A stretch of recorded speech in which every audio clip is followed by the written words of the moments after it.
Hello， 大家好，我是各位又到福氣來時間咯。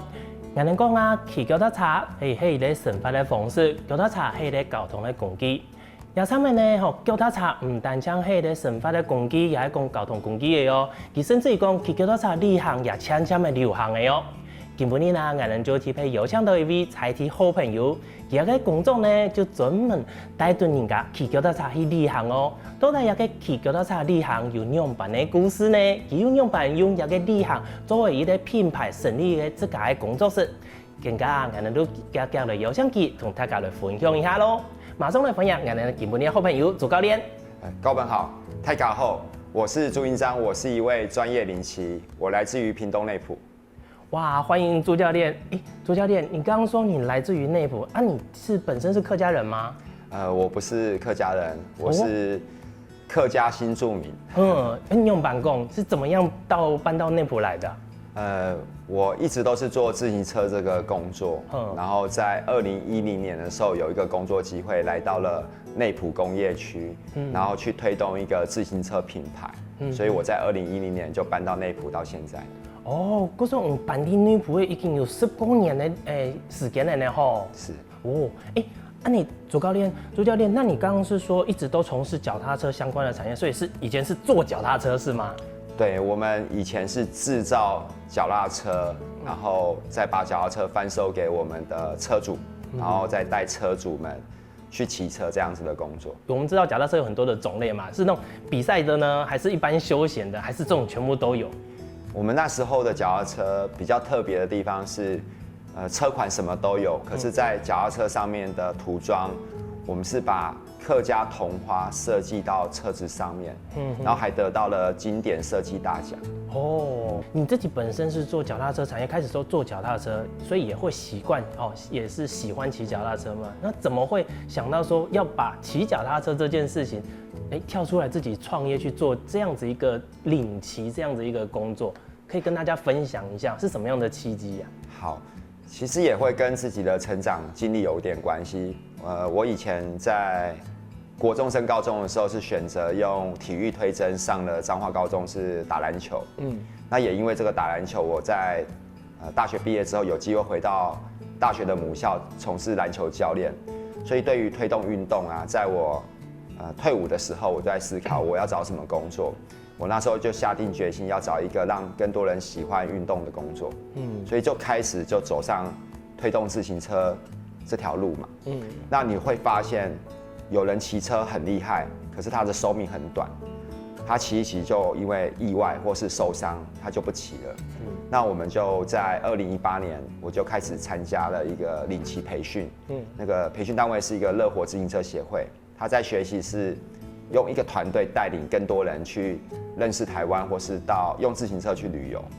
那我就從那時候開始受訓，然後用2年拿到了那個領騎證。領騎要可以參加這個職業，它是一個新的職業嗎？它是怎麼樣子應運而生的？在勞動力署已經是有登記有職人的。那我們在2021年有跟體育署去推動這個職人的一個探討，然後在2022年就真的有上到勞動力署。那這個職業其實也符合台灣的那個交通署的觀光政策，要打造自行車島，然後還有要推那個自行車的旅遊年，所以我們在那個環境下背景就剛好順勢就成立了這個職業。哦，古手工，這算是一個算是新的一個職業，而且是正式有登記的，所以大家如果對騎腳踏車有興趣，這個也可以想辦法像朱教練一樣，來考試一下，取得這個證照之後，你又會有一個新的斜槓身份，對不對？哇，那這樣會不會很難考？我目前觀察比較容易考到這個證照的人都有一定的年紀，他要有時間，然後他要有一定的收入，因為我們在做自行車遊程設計之前我們叫路勘或叫盤查，那個成本非常高。我們想象可能在屏東還好，對不對？我們其實都要跑到外縣市，然後每一條路線要3次。至少3次在執行之前，所以其實要有很高的熱情。那這個累積，路勘的過程當中，一定有很多精彩的故事。等一下再來聽朱教練好好來同大家講。接下來繼續來同朱教練請教一下講，頭都講到一個創業這件事情嘛。你既然講決定從這個原本的產業跳出來，虽然说还是在同样一个相同骑脚踏车这件事情上面，但是创业我们都知道一定某简单呢，非常的不容易。那你在创业的起初的时候，是你自己一个人吗？还是你有想到说那时候我就组建一个团队啊？好，创业这件事情对我来讲，我目前都觉得是一个很棒的过程。那但是我们在正式创业前，有可能会因为原生家庭会跟你说稳定的工作比较好，对，然后或者台湾人或中国人都会觉得要稳定嘛，要每个月有稳定收入，所以我其实一直都没有这个想法。但是为什么我觉得我可能有机会，是因为我经常在我的工作中，每个人都直接问我说：“你是不是老板的儿子？”所以代表我在工作上的态度跟我就是付出的方式，其实已经是好像把自己在公司里面创业。但是毕竟自己不是老板，所以在做工作的时候，其实是被有一个天花板困住我想做的事。然后我就一直很挣扎。然后我就想说，40岁是一个时间点，如果我再不创业，我可能就没有勇气。所以我就决定我要离职，就没想到一离职就遇到疫情，2020年。然后那个时候也很特别，其实我们是传统的男性，其实结婚之后家里的事几乎就是吃饭啊、洗衣服都是太太在用。当我在创业遇到疫情那一年，其实家里的家事都变成我在做。所以我觉得。一个困难其实会一个收获啦，所以我觉得虽然有一些苦，但是也很多收获。那时候我就跟孩子的感情变得非常好，因为接送都是我，煮饭都是我煮的这样子。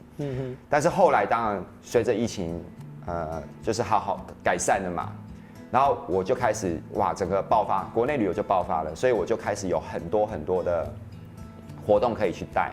但是在带活动发现我只有一个人。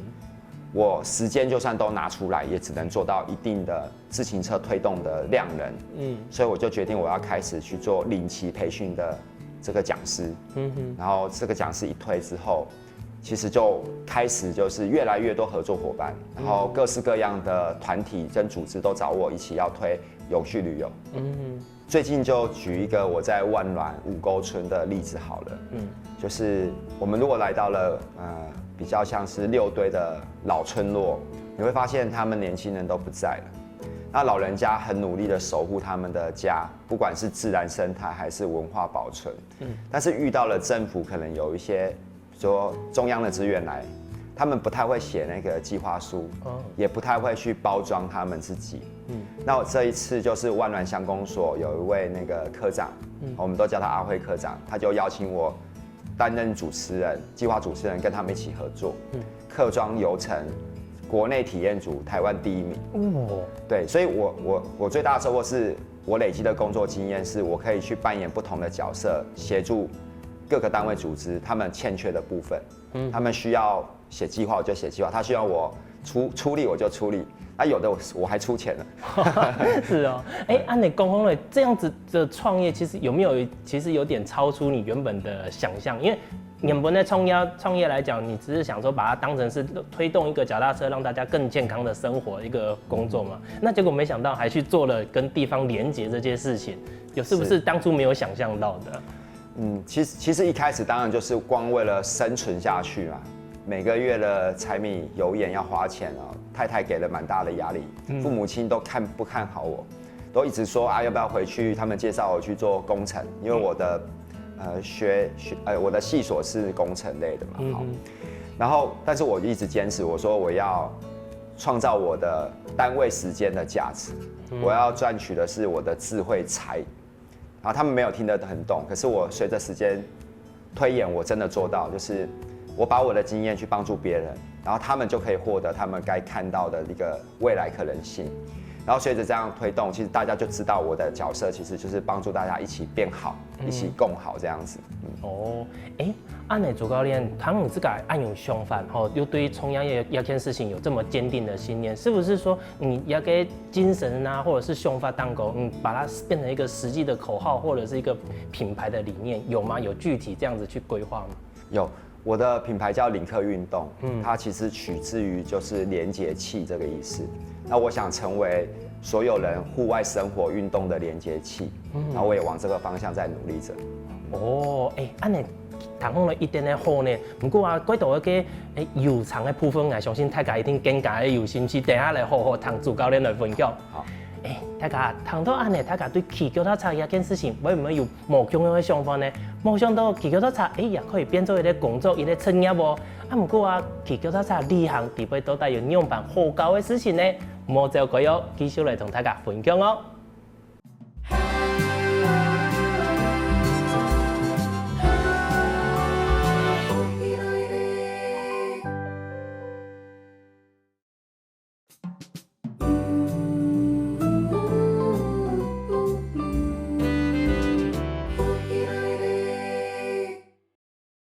上一堂我們講到的主教練喺兩辦想去成立一個工作室來推動一個騎腳踏車旅行一件事情。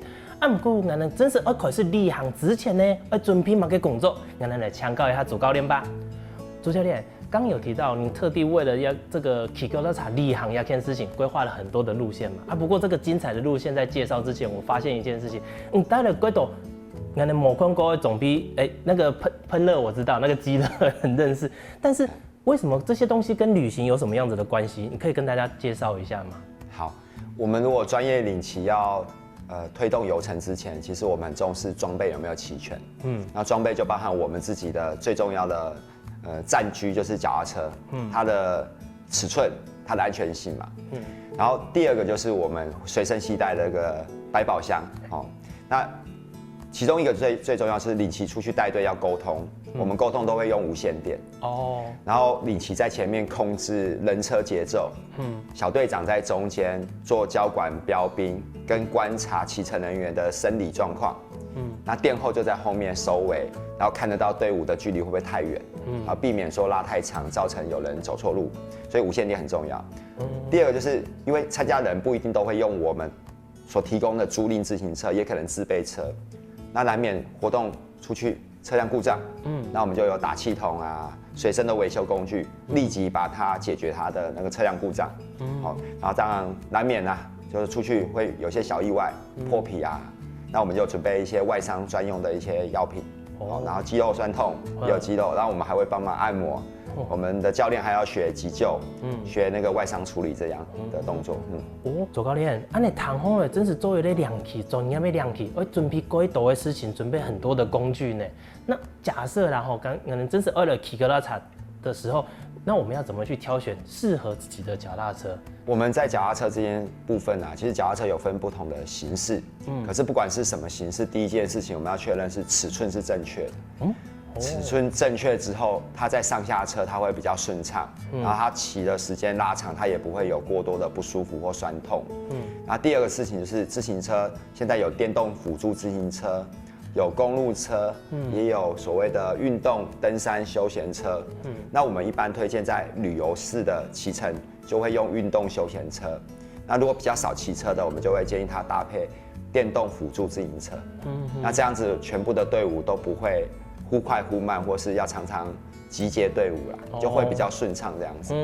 一般腳踏車因為已經都規格化了，比如說我們車架上面尺寸寫 XS，那它就是適合可能在150到160，那 S 號 Small 就是大約160到170，那這樣以此類推。其實我們會先用尺寸去對照，但是有些人經驗比較少，我們都會建議小一個尺寸去騎，這樣比較好的。所以嘉士公真的你沒有辦法判定，你去買腳踏車的時間，那些店員或者是業者應該都還會跟你再介紹，對不對？對，現在這個部分都已經越來越專業，不像以前的我們叫那個傳統店，都是這台車適合你，然後就買了。對，有部分就說要給歸獎或者是嘉士歸修，我們就買了。對。除了這個之外啊，現在我看到朱教練你可能還有戴的那個安全帽，騎腳踏車現在其實也有相關的規定，說希望都要戴上安全帽才會安全嘛。那安全帽跟腳踏車一樣重要，那是不是有什麼挑選的一個要件呢？好，安全帽現在其實也是有分尺寸，這是第一個要留意的，跟你的頭型有關係。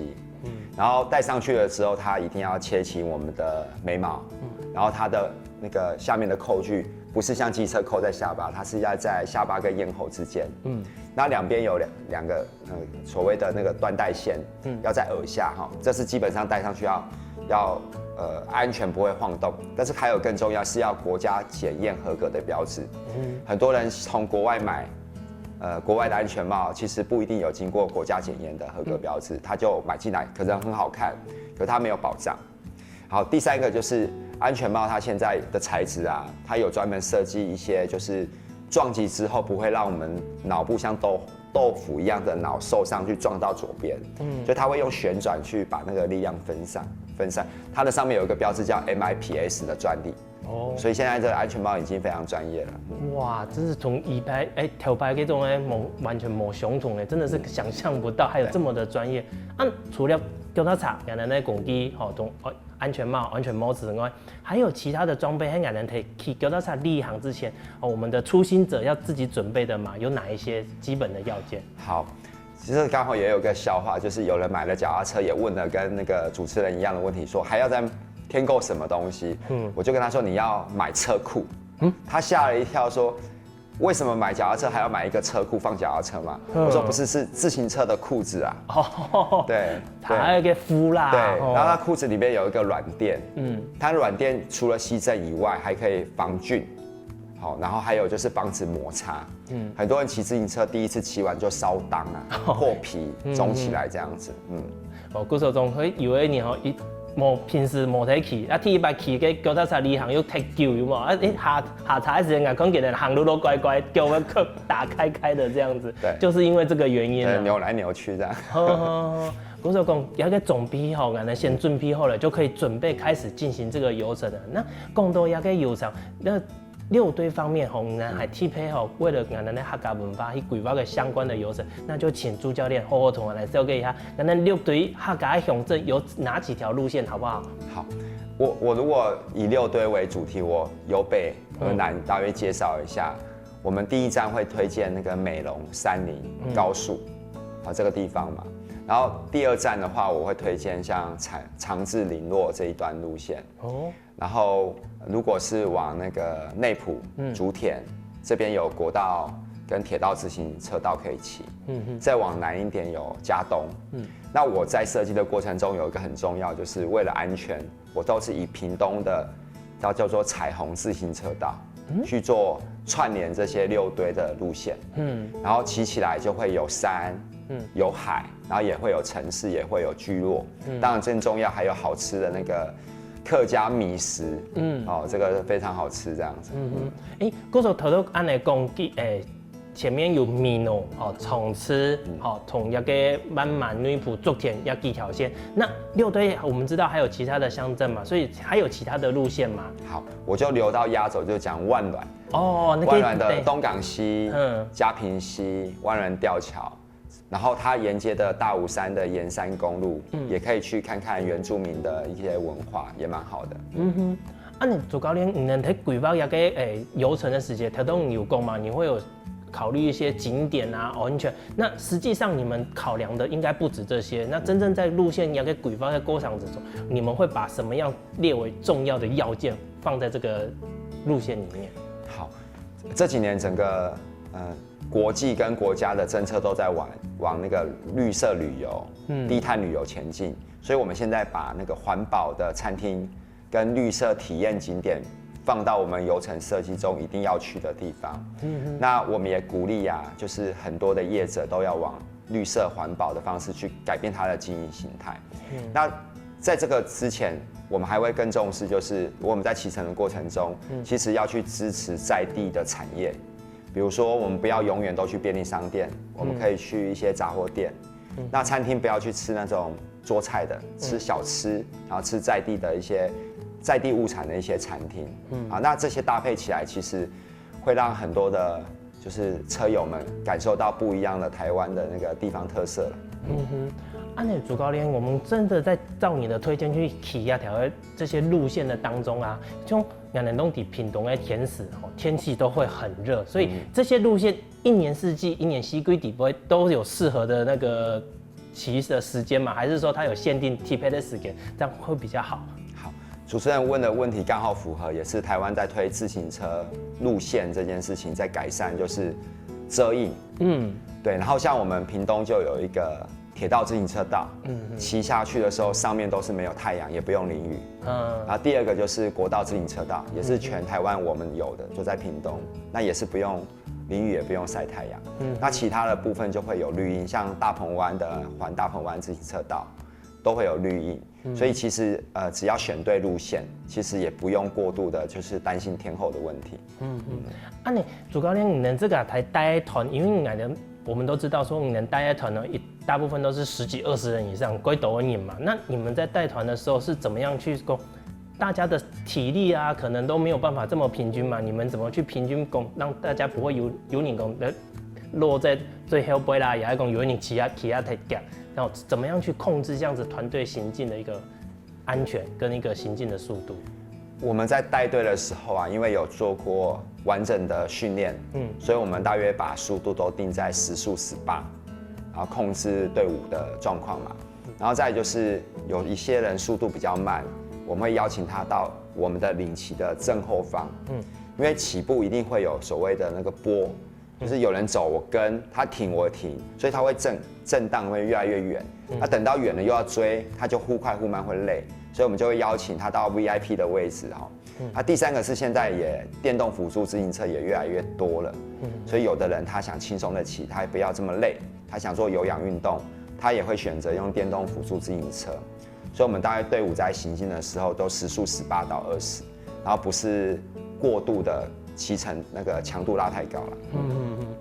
既然讲吼，就是现在在推动这些个条都讲的绿色旅游的部分嘛，那按你有人听的你的那团的旅行的时间，有没有人说啊？那我就简单，俺都抽货茶都点的时间，俺都用人家最流行的 U-Bike， 我就骑那个公共脚踏车跟着你们，也没有另外去租，也没有自己去买，有这样子的吗？有，我们非常鼓励这件事情。现在台铁也有那个 T-Pass， 就是你做大众运输再租那个公共自行车是有减免的。那我们觉得这样是很棒的旅行方式。那高雄已经建构得很完整啊，屏东现在还在努力，只有火车站沿线有车子可以租，到了景点目前还没有车子，所以还是有抑制了大家租 U-Bike 的那个企图性。不过假使讲杜后你的那旅行的旅程路线有遇到说可以搭配上一个 U-Bike， 其实你还会很推荐这样子的旅行方式。非常推荐，对。按你人在骑到查调到按你讲，我们真的要骑的。可是，在骑之前呢，调到想到一件事情，以前你自己来经验，然后一天要不要做那个热身运动？因为有时间骑真的会发现自己脚要抽筋，你知道吗？是不是有一些准备的工作，或者是舒缓的方式，让我们在骑脚踏车的时候，可以本自己的身体更加的轻松？是我们在那个集合的时候啊，一定会先做今天的行程的提醒，还有危险路段。然后再来就是确认每个人自行车是安全的，然后还会做那个自行车的操作的提醒，像今天如果爬坡多一点，就会提醒变速，还有刹车控制。那有些路段比较狭窄的时候，会提醒说不要并排这样子哈。然后最终出发之前，我们会做个热身操。那有2个原因啊，一个就是让他的那个体温跟肌肉温暖一下，第二个是看看他平常有没有运动。如果没有在运动，热身操的柔软度跟平衡会比较差一点。对，去确认他的运动状况这样子。观众朋友，原来啊，我们6队地杯骑脚踏车旅行的路线有按多条呢。不过按多条地杯有样板的内容，甚至于讲主教练给人发生过某个神奇的故事呢。休息一下，C比赛，继续来同大家讲哦。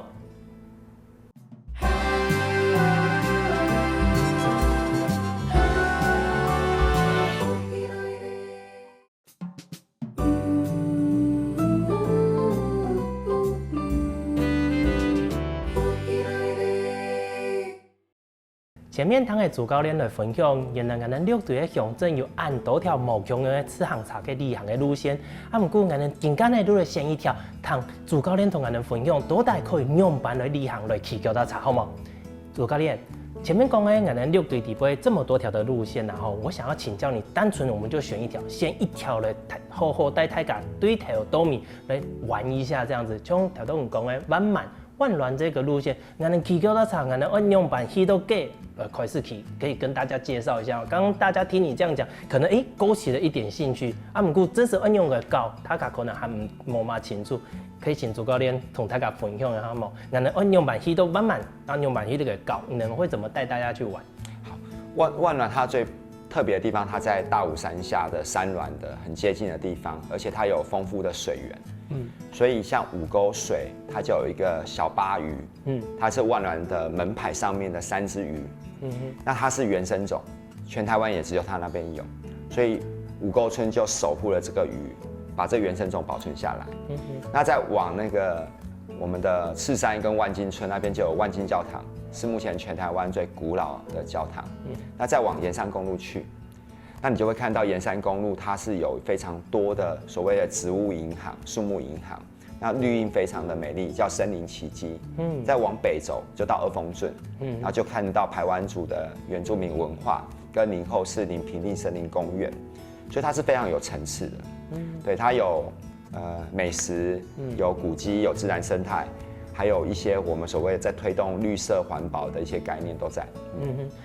其实你在起脚踏车的时间，你唔会单枪讲吼，一直拼命在骑，你一定会做一类设计，也讲会像懂替当地的社区来做一类投篮，会这样子吗？对，我们一般在骑车这件事情会先设计大约每骑45分钟会休息15分钟，然后早上会安排一个导览点或一个 DIY 体验的，像我们之前就有在四公村安排剪纸，五沟村有安排煎泡城的活动。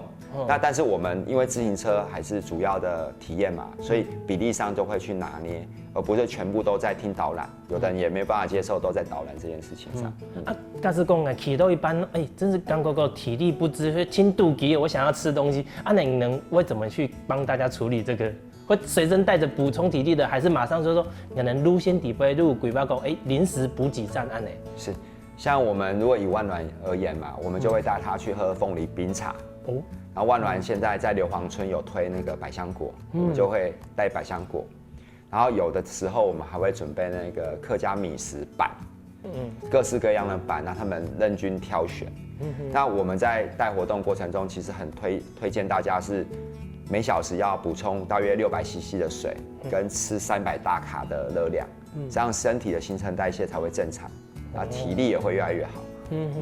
我说讲骑脚踏车除了可以运动，甚至可以真是明目张胆，不要讲明目张胆，如果好好的吃东西，就不用怕说吃太多或囤积太多的热量安尼嘛。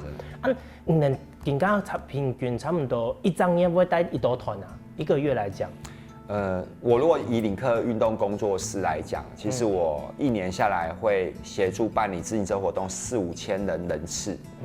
那当然我自己一个人做不了这么多事情的时候，我就开始从我的领骑学生跟协会再培养第2批可以在地带团的。那我今年的目标是要1万人这样子。哇，按你来讲，按多年平均来讲会是很平均嘛？好像讲会匹配集中在某一个时间点，比如讲热天的时节，也是讲给天气够凉的时节，会比较多人。好，我们活动性质有分不同种类，像社大的话，就是每周都会出去骑，学生大约20人，所以像一个月就有我们称为叫80人次，那如果我有开2班就翻倍嘛，那另外就是我们会办一种多日旅游，然后会去不同的地方，然后用自行车移动。不坐车，全部都骑自行车。好，但是这是小团的，我们也会做大团的，像大鹏湾或茂林，400、500人的活动。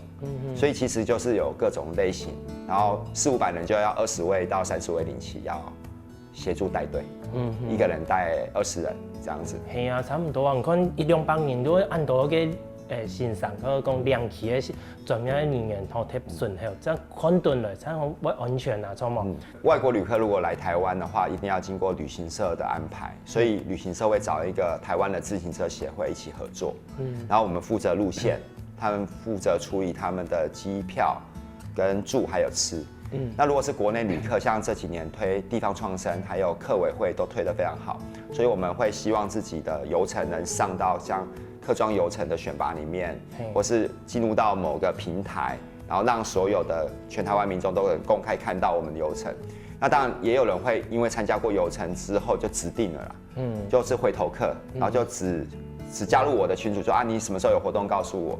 可是初期其实，在台湾资讯爆炸，你要开发新顾客其实没有这么容易。按你主教练，我有给年下从头到尾讲的回头客啊，这个客人有全部你的那客家的路线全部拢走过的吗？有没有全部都参加完的？好，一般而言，他们还是会看活动本身的魅力。但是有些人真的很喜欢客家文化，像我在3月的时候，我要安排一个獐子戏路。那其实我在去年分段环岛，我们有在办环岛嘛，就有一群人已经参加我的獐子戏路，由北而南到东势结束。这是我们设计从丰原要骑到那个山坑。还是一样的人又会来报了啊，由南往北，所以我觉得只要那个主题够吸引人，然后在安排上面给他们有安全感，其实他们就是想骑车啦，然后想到处走走，对。所以讲，故说讲，有个主题，那个想年的话，金单枪来参加咱的南部的路线，甚至于很谈能走你北部去骑北客路线。北客对。哦，故说讲以前有北客南迁，现在有南客北玩。对。佮安尼谈顿的了也几好呢。条到来面到讲，主教练手给人的6队的路线哦，听起来都是比较平易近人哦，大家台年车子都可以骑的个路线嘛。那假设讲，人们这个有一定的实力，不是像我这种菜鸟哦，他是说人们有个实力有没有进阶一点的搞法，就是说比较有挑战性的路线有吗？有，我其实很多人都说，小朱教练啊，你自行车活动是指公路车，还是指骑越野车，还是什么？那其实我很喜欢多元。我觉得多元会让人家有一点省思自己，然后询问自己。比如说，我曾经设计一条路线，从林边溪的出海口开始骑，骑到嘉东，再骑到我们的丽里村，再沿着丽里溪、七家溪骑到老七家黑色部落，全部都骑越野车。哇！那我想让大家看到的事情是，它其实就是台湾，所谓大陆人来台湾的顺序，其实就是闽南人先到，客家人晚一点，但是到了之后有平埔族，也有原住民，它那条界限其实都是存在。可是我们由海往山走，你刚好都经过那个界限，然后你就可以感受到文化的改变，或是建筑物的改变。那一骑啊，海拔就要爬快1000，整个骑完要回到潮州火车站，那距离大约是80公里。对，然后也很多人都参加，因为它有一个骑在河床这件事情，要过溪这件事情。你们自家对于规个台湾已经走偏了嘛？那全台湾的你们自家规划的路线底边，你自家有最喜欢的路线吗？你有没有自己最喜欢的脚踏车路线？目前我每次去到那个六堆，中的我们的右堆美容，我每次都很喜欢。用板够。像我们的美容，它的那个名称其实就很美了嘛，美容，然后又老名称叫迷龙，就是水很多，所以去到那边你就会听到那边的生命力，就是狮子圳的水的声音，然后它狮子圳的水是贯穿了所有美容的各个大街小巷嘛，然后它是来自于老龙溪的水。好，第二个就是它整个村落是生命力很活络的，有年轻人，也有所谓的壮年，也会有老年，然后商业很发达，旅游也很棒。那我觉得很多的客庄，我看到的时候，有些都凋零了，其实心里是难过的。但是每次到美浓，就觉得它好活跃，尤其前阵子那个萝卜收成，沿路都在叫卖那个萝卜的腌制，然后白萝卜好彩头就全部摆满满的，对我就很喜欢那种感觉啦。如天然地边的风光啦，吼，人哋上海嗰种氛围，不唔归气氛那呢。不是讲你自个带米农团的时间，会不会是说你都会说，我匹配，我就想要带这一团这样子？其实会，因为每一年我都很想多办几场活动在美浓这边，因为我在美浓带队的时候啊，我在每个转弯我都有故事可以讲，然后你会看到他们因为我的分享而喜欢上这块土地，然后你就非常非常有成就感这样子。谈讲你这个学生的地位很几多，超过一般都会客家人超嘛，就超过一半的都是客家人，对不对？啊，故说讲后西米，我们六队地位、客庄地位，还有更多的路线会慢慢的在开发出来，对，其实客家的路线还有一些是像有人是收集伯公，那有人是收集禁制体，其实有一种主题式的也蛮好的，那也有另外一种方式，就是比如说我们像之前会去看美浓的客家蓝山，然后我觉得另外一个事情是我们能不能穿着客家识别的服装去推广客家文化，然后在比如说安排自行车活动的时候，能不能把客家的饮食变成最好的补给品？对，我们现在都会有在设计这种主题。观众朋友，冇想到啊，今日主教练来同我们分享，怎帮我们认识到原来睇我们6队地位去脚踏车旅行系暗相思的事情呢。也希望啊，大家有兴趣，可以来请我们主教练共下来去脚踏车认识我们6队哦。今日真是感谢主教练带来安精彩的故事同分享哦，多谢。谢谢高本，多谢大家，欢迎来屏东内埔跟我骑自行车哦。好了，安尼继续天天线上来运动一下吧。希望我哋福建来节目嘅朋友，记得点赞、听客家电视台嘅频道，顺势记得分享出去哦。